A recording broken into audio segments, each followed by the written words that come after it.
up, everyone? So, as we're only a few days away from the Fall Film Festival circuit kicking off with Venice, Telluride, and Toronto, I thought it'd be fun to take a crack at trying to predict the nominees for Best Actor and Best Actress in a Leading Role categories, you know, before we see all these new performances and films. I'm once again going to be in attendance at the Venice Film Festival, so if you want all my early reviews and early Oscar predictions of the films from the Venice lineup, be sure to click subscribe. You can help me get to my end of year goal of reaching 10,000 subscribers. So how this video is going to work is I'm going to give you my current predicted 5 for both Best Actor and Best Actress, give you some analysis as well as some alternates, you know, give you a few performances that I got my eye on, which I may not have seen yet, and that's about it. Sound good? Let's do this. I'm going to be putting my predictions into the Award Expert app.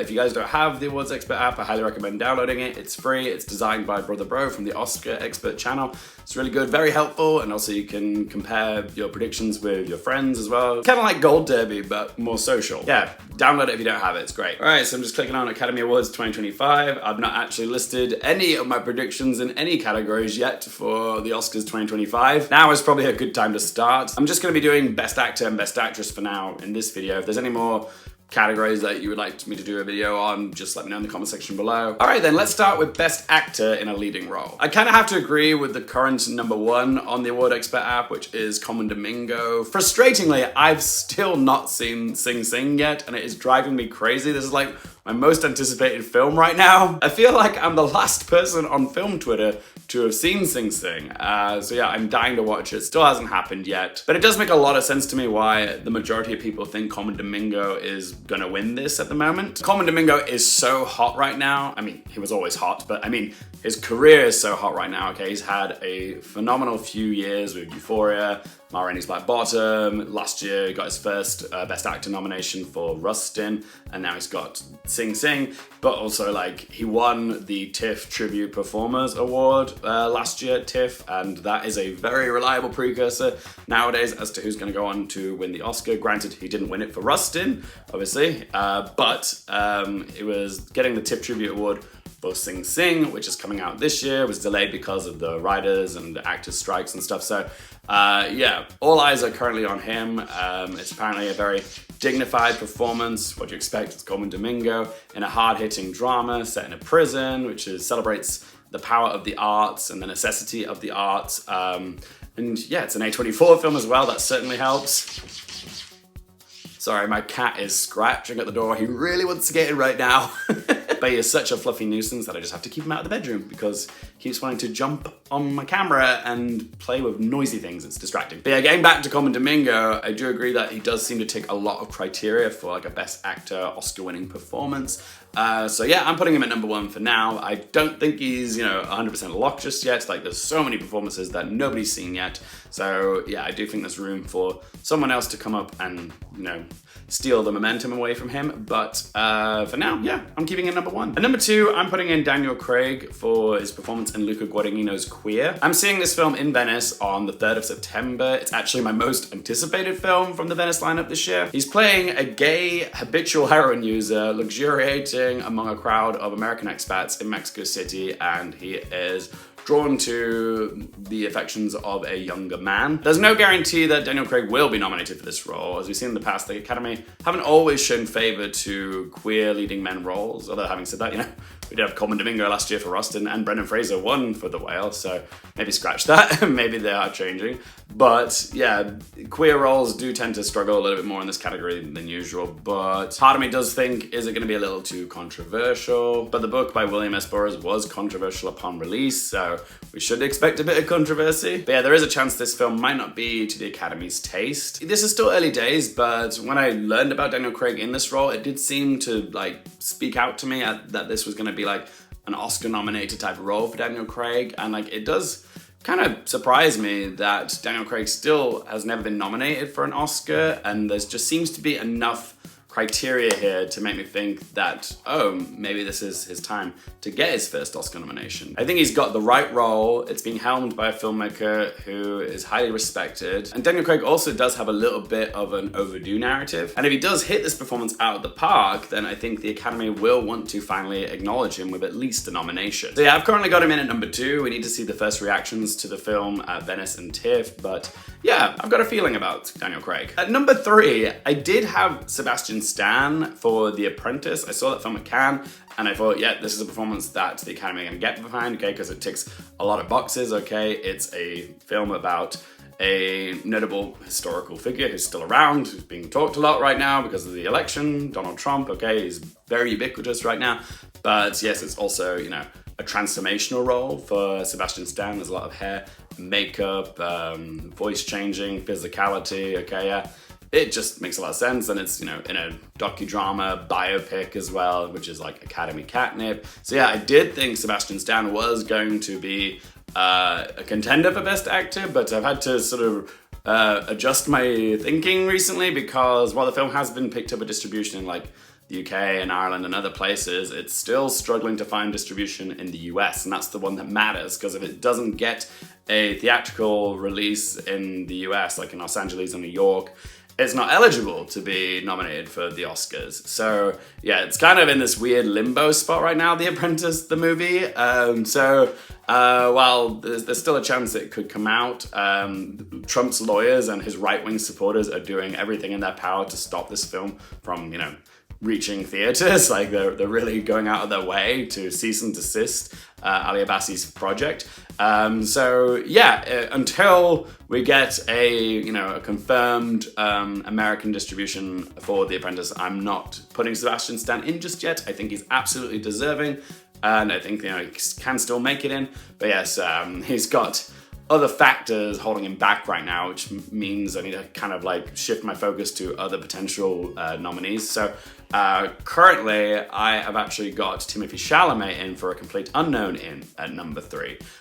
No one's seen this film yet, but the reason I've got him in at number 3 is because he ticks a lot of the same boxes that Sebastian Stan just did, because, you know, he's playing a real life notable figure, Bob Dylan, you know, in a biopic, you know, Academy loves a biopic, and while there's not a transformation, like a noticeable transformation like what Sebastian Stan did to get into the character Donald Trump, you can see that, you know, Timothée Chalamet has adopted a different singing voice, different physicality to play Bob Dylan. He's even worked with the same acting coach as Austin Butler did to get into the role of Elvis. So yeah, it just makes a lot of sense, but also Timothée Chalamet has been doing incredible work since his first Academy Award nomination for Call Me By Your Name in 2017.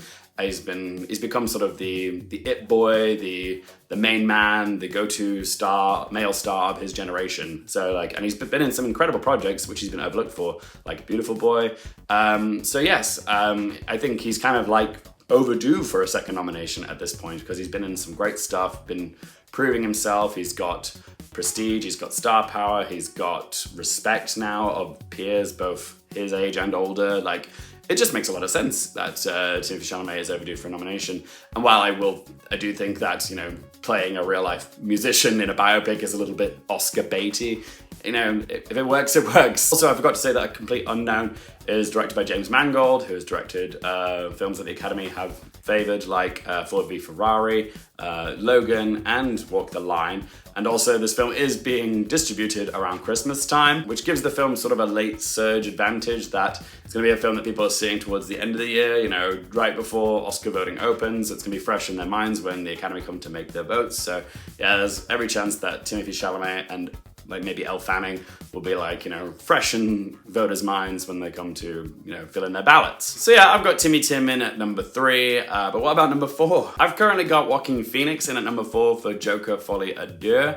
I do think that Joaquin Phoenix has dropped down a lot of people's predictions recently, because there's actually a few things working against Joaquin Phoenix at the moment. I mean, first of all, he is reprising a role that he's already won an Oscar for, so there's not as much urgency to, you know, acknowledge a performance from an actor who's already won for playing that specific part. Of course, it can be done. You can be nominated for playing the same character. Cate Blanchett did it with Elizabeth. So yeah, every reason to think that Joaquin Phoenix can do it. And people do love watching people playing the Joker, okay? It's a very chaotic, engaging part. But also, Joaquin Phoenix has received a lot of flack recently because he pulled out of the starring role in Todd Haynes' new film like 5 days before filming was scheduled to begin. So yeah, he kind of left that film's production in disarray. But that is something I do think will just blow over, okay? The world moves on, another day, another drama. And it's not the first time that a high-profile star has dropped out of a high-profile film before, and it certainly won't be the last. Whether it's scheduling conflicts, creative differences, personal issues, okay? There's more going on behind the scenes than what we know. We don't know the full story. But yeah, I don't think this is going to be some sort of cardinal sin which looms over Joaquin Phoenix's head during the entirety of awards season. Also, with Joker Folie à Deux, I think there is a lot of anticipation for people to see what Lady Gaga is going to do with the role of Harley Quinn. Okay, people are very excited for that, and maybe the attention is going to be more on her when the film is released. I'm seeing Joker Folie à Deux on September 4th. I'll actually be one of the first people to watch it, so if you want my early review for it and my early Oscar predictions for the film, be sure to click that subscribe button and turn on the little bell if you want to get notified when it's gone live. But yeah, even with all that stuff working against Joaquin Phoenix, I still believe he is gonna turn it out, because Joaquin Phoenix has never reprised a role in his career, okay? This is the first sequel that he's ever done, so that kind of implies that there must be enough meaty, juicy stuff in the screenplay for him to sink his teeth into, for him to want to do it. So while I don't think he is a lock just yet, he is someone I do feel quite assured is getting into this category. At number 5, this really is the toughest spot. I see a lot of people on here have got Ralph Fiennes in here for Conclave, and I get it, okay? He is really overdue for another nomination. He's in an Edward Berger film, who did All Quiet on the Western Front. The trailer looks really good, expensive. So yeah, I'm seeing a lot of people have got him in their 5, and not just at the 5th spot, like at 2nd and 3rd position. But yeah, what's making me feel a little bit shaky about putting Ralph Fiennes in just yet is the fact that Conclave is a thriller, and as we've seen in the past, very rarely do the Academy nowadays give performances in thrillers, like genre films, Oscar nominations, okay? They're much harder to get into the pack as opposed to, you know, a dramatic performance or a tragic performance. You always do have to factor in that genre bias. Whilst I'm very certain he's going to deliver a fantastic performance, and probably a performance that is deserving of an Oscar nomination, I'm still not quite confident it's definitely going to happen just yet. There is a part of me that thinks that Ralph Fiennes could be discarded to the side in favor of a more traditional performance, you know, in a more conventional dramatic film. I'm gonna go a bit rogue here and not put Ralph Fiennes in my 5 just yet. I wanna take a risk because it's still super early days, and I'm gonna actually give my 5th spot to Ethan Heresy for Nickel Boys, which I know to some of you watching, you're probably thinking, oh, that's a waste of a prediction. Like, he's a pretty much brand newcomer to the scene, okay? Young men often don't get into Best Actor for breakout performances, but hear me out, okay? First of all, it can be done, okay? Young actors can break into Best Actor, get a nomination. They don't always win, but, you know, we have seen it done before.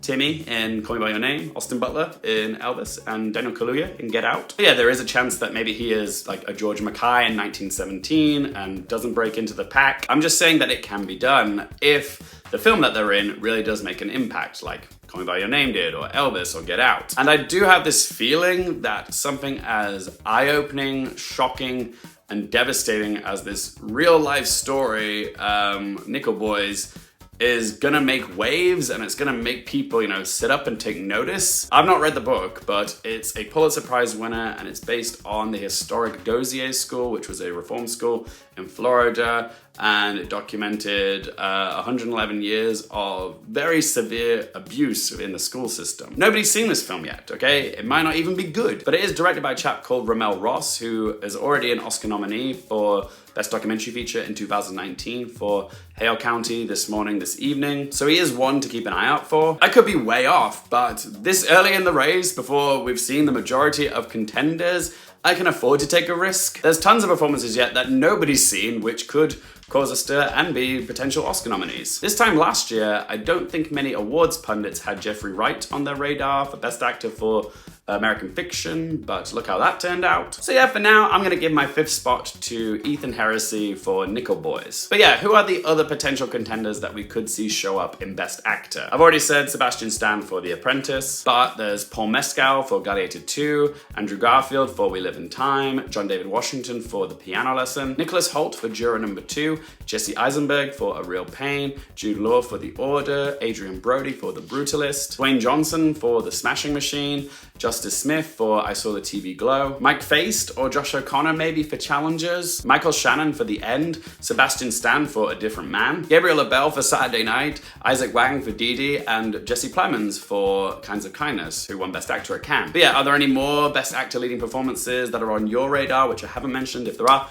let me know in that comment section. But yeah, you've got my 5 for Best Actor right now. Do let me know your current predicted 5 for Best Actor in that comment section below as well. All right then, let's move on onto my favorite category actually, which is Best Actress in a Leading Role. So currently right now on the Awards Expert app, the #1 pick for Best Actress in a Leading Role for next year is Amy Adams for Night Bitch, which I totally get, okay, she is a 6-time Oscar nominee, still hasn't won. She is seen as someone who is largely overdue for Academy recognition. Amy Adams has the overdue narrative, she has the track record with the Academy, and she has the respect of the Academy as well. But is Night Bitch the film to land her first ever Oscar win? It certainly could be. It does sound like a film which really allows Amy Adams to get ugly, get messy, you know, show off a different side of her range, because apparently the film is about a single mother who at night turns into a dog, I believe. I know it sounds a bit odd. Again, not many people have seen this film yet, but there is a chance that maybe the masses will find it a bit too weird, you know, for their taste. But the counter argument to that is the last 2 winners of Best Actress at the Oscars, Michelle Yeoh and Emma Stone, won for playing weird, unconventional roles, okay? The Academy's taste is changing, especially in Best Actress, okay? They're not afraid of the weird as much. So Amy Adams could continue the weird Best Actress winning performance trend. She's also the recipient of this year's TIFF Tribute Performance Award, okay? And this, again, has become a very reliable precursor in recent years as to who is gonna go on to win the Oscar, okay? Joaquin Phoenix, Anthony Hopkins, Brendan Fraser, Jessica Chastain all won this award, went on to win the Oscar, and also Common Domingo last year, whilst he won it for a collective body of work, it was mostly for Sing Sing, which is coming out this year, but you know, got delayed because the writer and actors strikes. And he still got an Oscar nomination for Rustin Anyways, which was also at TIFF last year. So yes, it does kind of indicate that, at the very least, that Amy Adams will be nominated. I do feel confident about getting the nomination. I'm not like 100% sold on, you know, her winning this just yet. It's hard for me to say that without having seen the film anyways, but I certainly would love to see Amy Adams win an Oscar finally, okay? She is so deserving and so overdue. But yeah, I'm currently not locked into her winning this just yet. I've actually put her in at #2 on the app.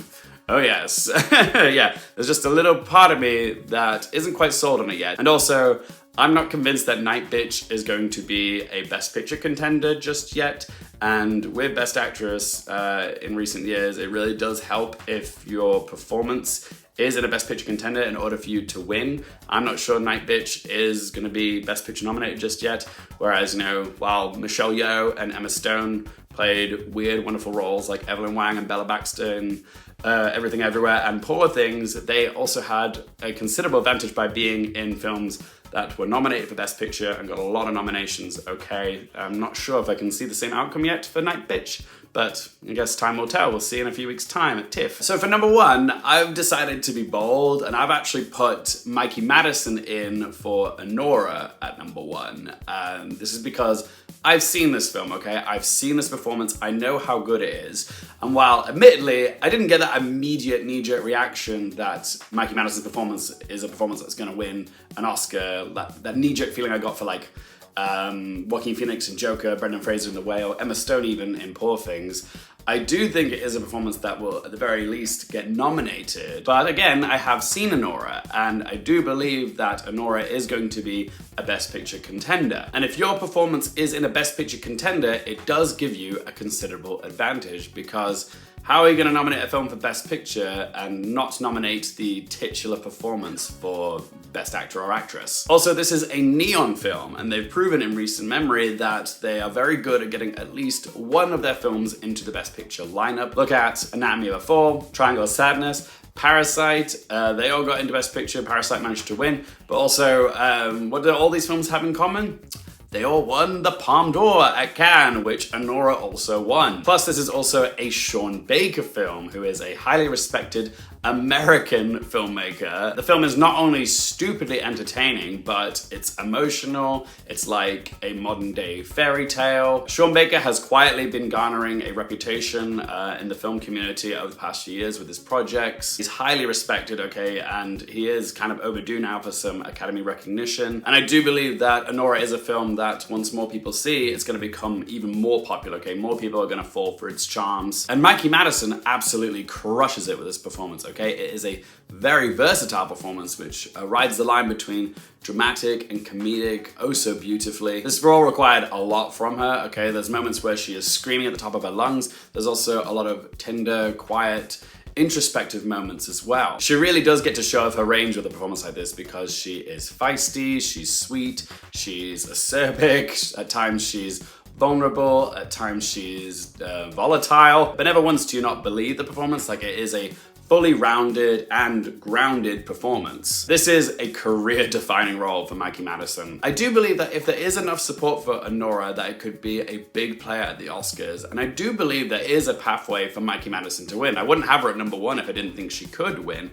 I do think there are obstacles working against her, because she is quite young, but it doesn't mean to say that she can't win. We have seen before that young ingenue actresses have managed to break into the Best Actress category and win for a breakout performance, whether it's Emma Stone in La La Land, or Jennifer Lawrence in Silver Linings Playbook, or Brie Larson in Room. Like, it can be done. It's a much more common occurrence to see young women break in and win in Best Actress than it is for young men to break into Best Actor and win there. So yeah, watch out for Mikey Madison, because she is the titular character in an American Palme d'Or winning film, which I think audiences are going to eat up. And while the film is a bit of a screwball comedy, I can see a pathway where there could be enough collective support from the Academy to champion a film like Anora. So yeah, because I feel like it's gonna be a Best Picture contender, I've got Mikey Madison in at #1 for now. At #3, I've gone with Angelina Jolie for Maria. Reasons why?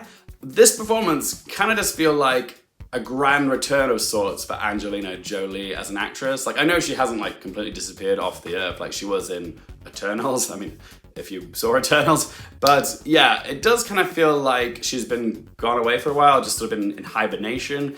And now that she's coming back with a role like this of real-life opera singer Maria Callas in a Pablo Larraín film, Maria, okay, this really does feel like it has the potential to be a real comeback role for Angelina Jolie, and I could see that happening for her. Angelina Jolie hasn't had a nomination since 2009 with Changeling, and it's been, 24 years since she won her first Oscar for Best Supporting Actress for Girl Interrupted. So yeah, it kind of feels like she is kind of overdue for a big, meaty role. And this kind of does feel like a grand statement returning role, in my eyes anyways. Also, a little interesting sidebar, I just found out from Matt Neglia at Next Best Picture that Angelina Jolie has never actually been in a Best Picture nominated film before. It's never happened. Isn't that crazy? But yeah, another reason why I feel like she will probably get in. But yeah, another reason why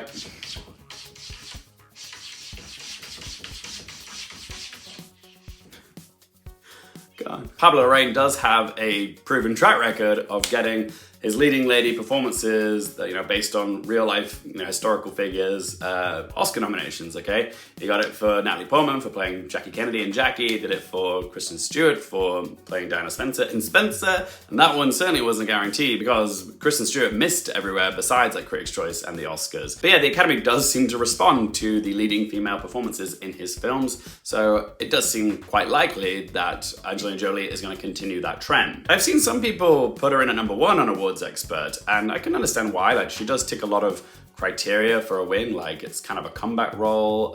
She hasn't won in a long time. She's playing a real life historical figure, a little bit transformational as well.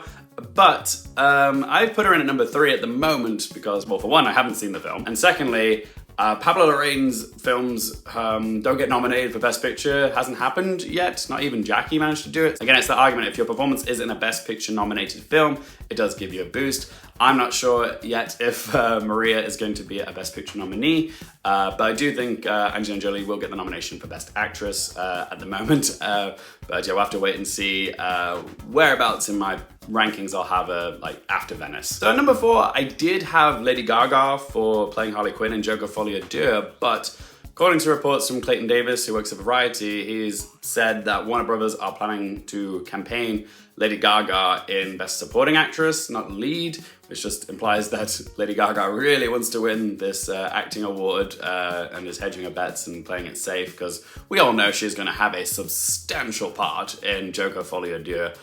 She is the Dieu of the title, really.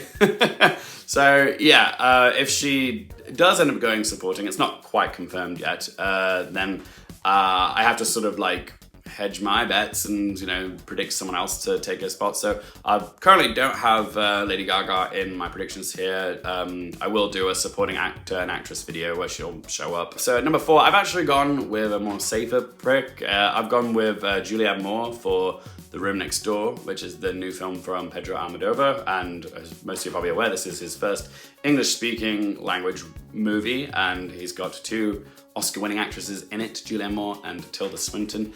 And yeah, Pedro Almodovar writes really good roles for women, and yeah, he managed to get Penelope Cruz a nomination for Parallel Mothers just a few years ago. So there's every chance that, you know, the roles that he's written for Julianne Moore and Tilda Swinton are just going to be as juicy, as engaging as that. And also Julianne Moore is just, you know, she's renowned, she's beloved, she's respected.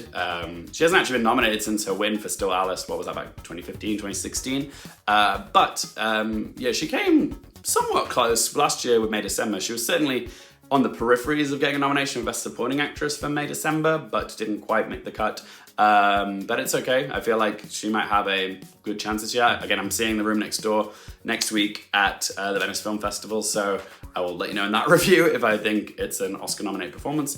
But yeah, for now, I'm putting her in at number 4. It's I don't feel locked into this position, to this prediction, but there's enough there to make me think, yeah, she's probably a credible contender to make it in.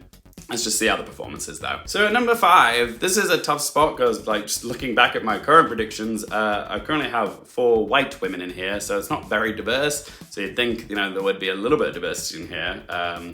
But I kind of do want to give the 5th spot to Saoirse Ronan. The problem is I don't know if I want to put her in for the Outrun or Blitz. Like, I know a lot of people have seen the Outrun, I haven't, and people have been really praising that performance. The Academy loves Saoirse Ronan. She's been nominated, what, 4 times, I believe, yes, and this will be her 5th, I think.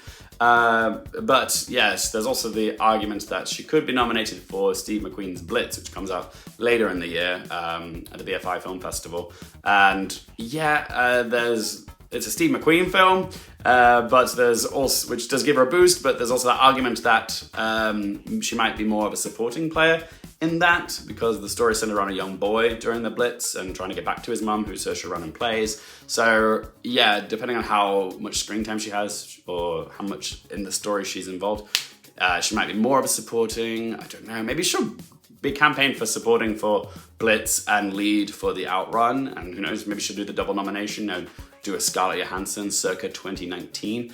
But yeah, not super duper confident on that happening. Sorry, it was 2020, wasn't it, for Scarlett Johansson? God, Luke, get your head in the game. You call yourself an Oscars nut. So yeah, I'm gonna wait and see, but for now, I'm gonna put Saoirse Ronan in at number 5. But even when it comes to my alternates for who might show up here, there's not that many options for diversity. Like, the only person I've really got here is Marianne Jean-Baptiste for Hard Truths. She has been nominated in this category once before for also a Mike Leigh film, so it would be a nice full circle moment if she managed to get another Best Actress nomination here. But yeah, we'll wait and see how we respond to Hard Truths. But yeah, all the other women that saw on the peripheries, you know, are also all white. So we've got Nicole Kidman for Baby Girl, seeing that in Venice. We've got Tilda Swinton in The End. We've got Pamela Anderson for The Last Showgirl, which I know seems a bit out there, but you never know. And we've also got Florence Pugh for We Live in Time. and Demi Moore for The Substance, which I have seen and I loved, but I am absolutely deluding myself to thinking that the Academy would go for a performance like that, because just watch it, you'll see what I mean. It's really out there. It's performances that I think audiences are going to love and appreciate, but the Academy are not going to get behind it for an Oscar nomination. Hey guys, and greetings from my hotel room in Manchester. I was just editing my video and I realized I didn't mention anything about Carla Sofia Gascon, which is a massive oversight on my part, so I just thought I'd add it in here. But yeah, I don't have Carla Sofia Gascon in my 5 for Best Actress at the moment. As someone who's seen the film, I just wasn't sure when I saw this film if this was like, a movie that the Academy are going to get behind, because it is quite out there. It's a musical crime melodrama. It's very unique, and I praise it for that. But I'm just wondering if it's a bit too much for general masses. I understood why it was celebrated at Cannes, but I'm not sure how general audiences are going to respond to it just yet. Which is why I'm waiting to see how it's received at TIFF, because I know there's going to be loads of screenings for this film at TIFF. Netflix are really pushing this to be like their big ticket item movie for awards contention next year. So yeah, they're putting a lot of screenings for it, and hopefully the audience reactions there will sort of give us an idea of whether it is going to go on to have Oscars success. If it places one of the top 3 films at TIFF, then yeah, I'll probably take it more seriously, and therefore the performances as well. I'm all for Carla Sofia Gascon getting a nomination for Best Actress. I think it's a fantastic performance. She brings a lot of gravitas to the role, a lot of emotional weight and heft, and it'd be a very progressive pick to see a trans woman finally nominated in this category. Okay, it'd be some history making right there if it does happen for Carla Sofia Gascon. But yeah, right now, I don't have her in my 5 for Best Actress, but after TIFF, there's every chance I might change my mind, put her into my predictions, but yeah, I need a little bit more time to see how the movie is received elsewhere. So yeah, that's where I'm currently at with Carla Sofia Gascon, and I'll discuss Zoe Saldana, Selena Gomez in my supporting actor and actress predictions video, which is coming up. So yeah. Stay tuned. There you have it, guys. Those are my current predictions for Best Actress in a Leading Role at the Oscars 2025, as well as Best Actor as well. What do you think of my early predictions, and what are you predicting currently? Who do you think are performances that we need to keep an eye out for? Whatever you have to say about my predictions, your predictions, do let me know in that comment section below. Again, heading to Venice, so if you want my reviews and the Oscar predictions, be sure to click subscribe. Please do help me reach my personal goal of getting to 10,000 subscribers before the end of the year. And as always, thank you guys so much for watching. For more things related to movies, TV, the Oscars, and popcorn culture, I'm Luke Harefield, and I'll see you next time.